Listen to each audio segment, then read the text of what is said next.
بلکہ قرآن یہ کہتا ہے وما ارسلناک الا رحمتا للعالمین،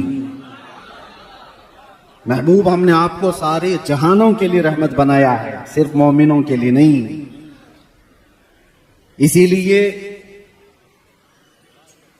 ایک ہندو شاعر نے کہا تھا، اور وہیں سے ہم شروع کر رہے ہیں، عشق گر ہو جائے تو چارہ نہیں، عشق گر ہو جائے تو چارہ نہیں، محمد پہ صرف مسلمان کا اجارہ تو نہیں۔ میرے عزیزو، عقل رکھنے والے اور سمجھ رکھنے والے سمجھتے ہیں کہ وہ رسول پوری کائنات کو ایک انقلابی زندگی دینے کے لیے آئے تھے۔ اسی لیے غور و فکر سے میرے آقا کی سیرت پڑھنے والے یوں کہتے ہیں، صبح طیبہ میں ہوئی بٹتا ہے باڑا نور کا، صدقہ لینے نور کا آیا ہے تارا نور کا، آئی نئی حکومت سکہ نیا چلے گا، عالم میں رنگ بدلا صبح شب ولادت۔ جس نے بہت قریب سے میرے آقا کو دیکھا وہ کہتا ہے کہ پوری کائنات میں اگر رنگ بدلا ہے تو وہ میلاد مصطفیٰ کی برکت سے بدلا ہے۔ آج کا دن منانا یہ رضا اکیڈمی، سنی جمعیت العلماء یا سنی بلال مسجد کا ہی حق نہیں ہے، اور نہ ہی اس علاقے یا کسی خطے کے مسلمانوں کے اوپر یہ فریضہ ہے، بلکہ آج کا دن ہر اس بیوہ کو کھڑے ہونے کا ہے جس کو میرے آقا نے عزتیں عطا کی ہیں۔ آج کا دن ہر یتیم کا دن ہے جس کو میرے آقا نے کندھوں پر بٹھا کر کے عزت عطا کی ہے۔ آج کا دن ان کمزوروں کے لیے ہے جن کے سہارا میرے مصطفیٰ صلی اللہ علیہ وسلم بن کر تشریف لائے۔ آج کا دن بوڑھوں کا ہے، آج کا دن بیواؤں کا ہے، آج کا دن فقیروں کا ہے، آج کا دن پوری کائنات کی ان بچیوں کا ہے جن کو پیدا ہوتے ہی زندہ درگور کیا جاتا تھا۔ عورتوں کی عزت دینے والا رسول آج کے دن آیا ہے، بیواؤں کو شرف بخشنے والا رسول آج کے دن آیا ہے، جن کو لوگ اپنی محفلوں میں نہیں بٹھاتے تھے ان کے ساتھ میرے آقا نے محفلیں سجا کر کے عزتیں دے کر کے دنیا کو بتایا تھا کہ کائنات میں صرف تم آدم کی اولاد ہو، نہ کسی گورے کو کالے پر فضیلت ہے، نہ کسی گورے کو کالے پر اور نہ کسی عربی کو عجمی پر، کسی کو کسی پر فضیلت نہیں، بلکہ میرے آقا صلی اللہ علیہ وسلم نے فرمایا کلکم من بنی آدم وآدم من تراب، تم سب مٹی سے بنائے گئے آدم کی اولاد ہو۔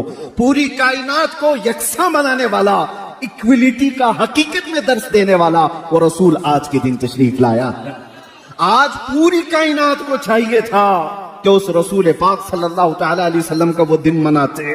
یہ تعصب کی نگاہیں، یہ تعصب کے چشمے جنہوں نے پہنے وہ حضور سے دشمنی کرنے لگ گئے، ورنہ حقیقت تو یہ ہے میرے عزیزو، غیر مسلموں نے بھی جب پڑھا ہے، انگریز مورخ ہے اس نے لکھا ہے پوری کائنات میں انسان کو انسانیت کیا ہے پتہ چلی ہے تو یہ 20 اپریل کے بعد پتہ چلی ہے۔ یہ ہم نے نہیں کہا، انگریزوں کی لکھی ہوئی تاریخ ہے۔ اس رسول پاک صلی اللہ تعالی علیہ وسلم کے آنے کے بعد ایک دو میدان میں نہیں، دنیا کے ہر میدان میں انقلاب آیا۔ آج ہم کسی ریولیشن کو دیکھ کر کے، انقلاب کو دیکھ کر کسی ایک شخصیت کو یاد کرتے ہیں۔ مثال کے طور پر یہاں ہندوستان میں بہت ساری شخصیتیں پہچانی جاتی ہیں۔ تحریک آزادی کو لے کر کے جن شخصیتوں کو ہم یاد کرتے ہیں ان کا میدان ہے آزادی کی تحریک چلانا، ہندوستان کو انگریزوں سے آزاد کرانا۔ ان کی شخصیتیں مشہور ہیں، سب جانتے ہیں، وہ ہندوؤں میں بھی ہے، مسلمانوں میں بھی ہے، کرسچنوں میں بھی ہے۔ تو وہ تحریک آزادی ان کا ایک میدان تھا، اس کے وہ انقلابی تھے۔ کچھ وہ لوگ ہیں جو جہالت سے نکال کر کے علم کے میدان میں ایک انقلاب لانے کی کوشش کرتے رہے۔ کچھ وہ ہیں جو بادشاہت کو ختم کر کے ڈیموکریسی کو لانا چاہتے تھے، جمہوریت کو، وہ ان کی انقلابی شخصیت ہے۔ کچھ وہ ہیں جو کمیونزم کو لائے۔ دنیا کا ایک ایک میدان ہے جس میں انہوں نے انقلاب لایا۔ یہ صرف کائنات میں تنے تنہا محمد رسول اللہ کی ذات ہے جو پیدا ہونے سے لے کر قبر میں جانے تک انسان کی ہر ضرورت میں انقلاب لا کر دکھایا۔ جب میرے آقا مدینے میں تشریف لائے تھے تو صرف 6 لوگوں کو لکھنا آتا تھا، صرف 6 لوگ قلم پکڑنا جانتے تھے۔ 10 سال کے بعد جب میرے آقا دنیا سے تشریف لے جا رہے تھے تو 80,000 لوگوں کو لکھنا آ چکا تھا۔ इल्म का इनकलाब इस दुनिया में इससे बड़ा कौन लाया है। मेरे अजीजों, एक सहाबी हैं, इनकलाब की बात आई है तो कहते या रसूल अल्लाह सल्लल्लाहु तआला अलैहि वसल्लम, जमाने जाहिलियत की हमारी दो चीजें ऐसी हैं जिसको याद करके हमें हंसी भी आती है और रोना भी आता है। कुछ बातें ऐसी हैं जिनको याद कर हम हंसते हैं, कुछ बातें ऐसी हैं जिनको याद कर हम रोते हैं। उस सहाबी ने जब ये कहा, मेरे आका सल्लल्लाहु तआला अलैहि वसल्लम पूछते हैं कौन सी बातें जिस पर तुम रोते हो, जिस पर तुम हंसते हो।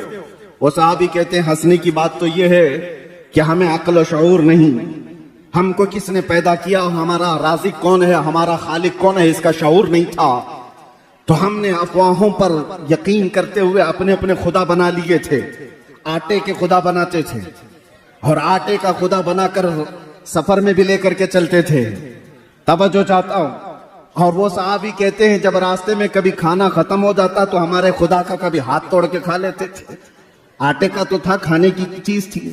कभी पैर तोड़ के खाते और ज्यादा भूख लगे तो गर्दन भी तोड़ के खा लेते थे। वो खुदाओं के साथ ये हश्र करते थे। वो सहाबी कहते हैं आज जब हमें ये बात याद आती है तो हंसी आती है कि हम जिसकी इबादत करते हैं उसी को तोड़ के खाते भी थे। और दूसरी बात वो सहाबी कहते हैं या रसूल अल्लाह सल्लल्लाहु अलैहि वसल्लम, वो बातें जो याद करके हमें रोना आता है। वो कहते हैं मेरे खुद की 5 बेटियां पैदा हुई हैं और हर बेटी को मैंने कब्र खोद करके दफन कर दिया। आखिरी बेटी बड़ी हो गई थी। मेरे सफर में जाने के वक्त मैं तिजारत के सफर पर था, मेरी बीवी ने बताया नहीं और बेटी पैदा हो गई। मां कैसे मारे, 4 बेटियों को तो मैं पैदा होते ही गर्दन मरोड़ कर खत्म कर चुका था। 5वीं थोड़ी बड़ी हो चुकी थी मेरे आने के बाद। फिर जब मुझे पता चला 5वीं भी बेटी है तो अब तो वो पहचानने लग गई थी। लेकिन मेरा दिल इतना सख्त था कि मैं उस पहचानने वाली और मुझे बाप कहकर पुकारने वाली बेटी को भी घसीटता हुआ ले गया और उसकी चीखों को नहीं सुना। कब्र खोदा और उसको जिंदा मैंने दफन कर दिया। उसकी चीखें मेरे कान को आज भी अंदर गूंजती हुई नजर आती हैं।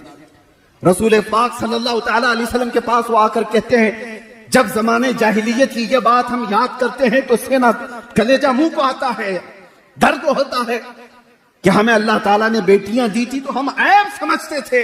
किसी के घर में बेटी पैदा हो जाना ये ऐब था। या रसूल अल्लाह, आप जो तशरीफ लाए, आप जो तशरीफ लाए, मिंबर पर खड़े होकर मेरे मुस्तफा ने फरमाया जिसकी एक बेटी हो और वो उसे हुस्न अदब देकर सही जगह शादी कर दे, मेरे आका फरमाते मैं उसका हाथ पकड़ करके जन्नत में ले जाऊंगा। दुनिया वालों आज भी सुनो, जो नाक भौं सकेड़ते हैं, आज भी बेटियों के पैदा होने पर आज भी अज़मत मुस्तफा सल्लल्लाहु तआला अलैहि वसल्लम एक बार पढ़ो तो समझ में आ जाए। हम हिंदुस्तान में रहते हैं, आपको पता है यहां पर कानूनी जुर्म है किसी के भी हमल के अंदर कोई चीज डॉक्टर बता दे। 5 महीने 6 महीने का जब हमल हो जाता है तो डायग्नोस किया जाता है, सोनोग्राफी होती है, सीटी स्कैन होते हैं, डॉक्टर्स इतना तो मालूम कर लेते हैं कि पेट में बच्चा लड़का है कि लड़की है। लेकिन पूरे हिंदुस्तान में आप देख लें ये गैर कानूनी है मालूम करना। क्यों? इसकी वजह क्या है?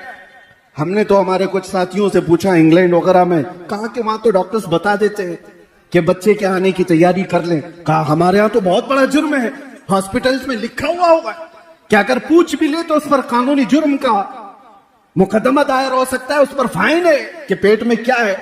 मैंने मालूम किया तो पता चला आज भी यहां पर हामिला औरतें जाकर डॉक्टर से पूछती हैं, अगर डॉक्टर ने बता दिया बेटी है तो वो हमल को गिराने की बात करती है।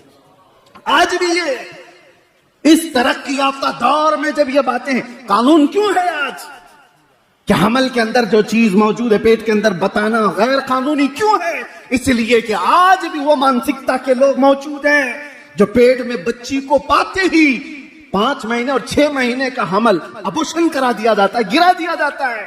और आज से 1400 साल पहले इस नहुसत को मेरे आका ने कदमों से रोन दिया था।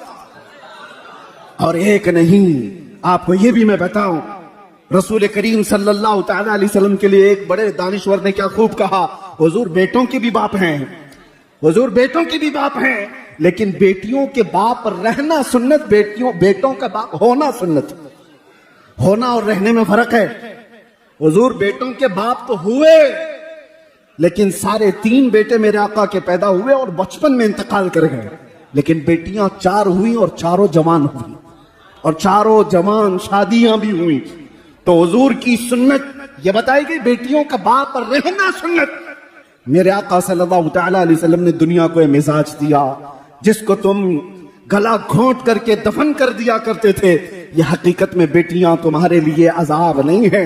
एक बार मेरे आका किसी जगह से गुजर रहे थे, एक साहबी कहते हैं रात का वक्त था, एक घर पर बहुत तेज रोशनी आसमान से उतरती दिख रही थी। वो रोशनी है जो साहब बसीरत देखते हो।